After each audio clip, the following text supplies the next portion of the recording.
It was just cold. Hey, look, if we would have, I just went out to the helicopter, right, we said goodbye. That's a tradition.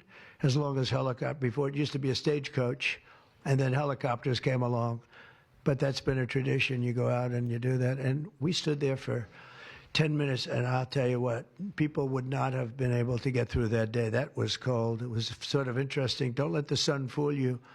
Tell me something. Sunny days can get very cold, can't they? Because that was so freezing yesterday.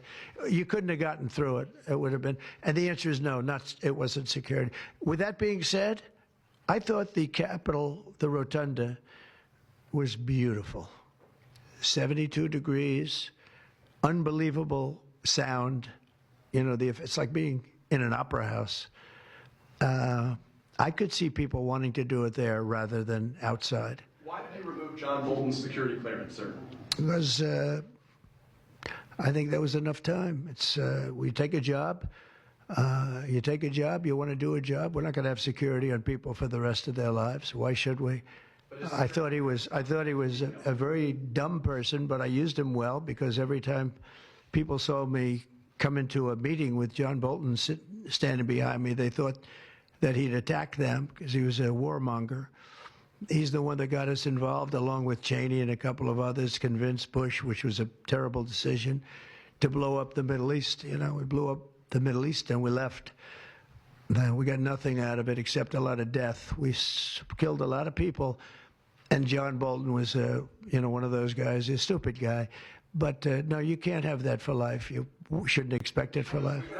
Is that meeting that you mentioned with President Zelensky, will that take place here, and when and where will you meet with him? I don't know. I mean, look, President Zelensky would like to have peace. He's told me that very strongly. He'd like to have peace, but it takes two to tango. We'll see what happens. When will you meet with President Putin? Anytime they want, I'll meet. I'd like to see that end. Millions of people are being killed, and they're being killed. It's a vicious situation, and they're now largely soldiers. A lot of people have been killed in the cities. They look like demolition sites. Buildings, massive buildings bombed and coming down.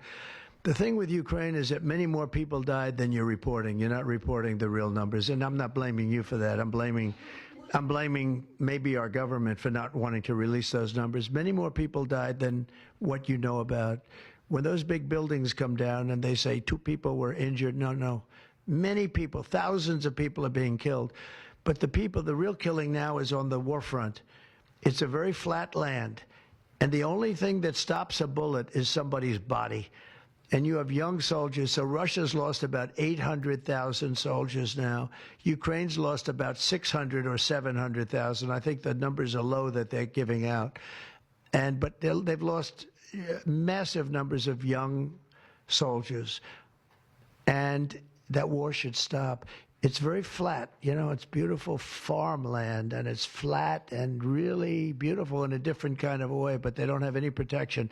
The only thing that stops a bullet is a body, and those bodies are stopping a lot of bullets, and they're being decimated, both sides. In your conversation with President Xi, what did you tell him in terms of when to expect tariffs, and what can he do to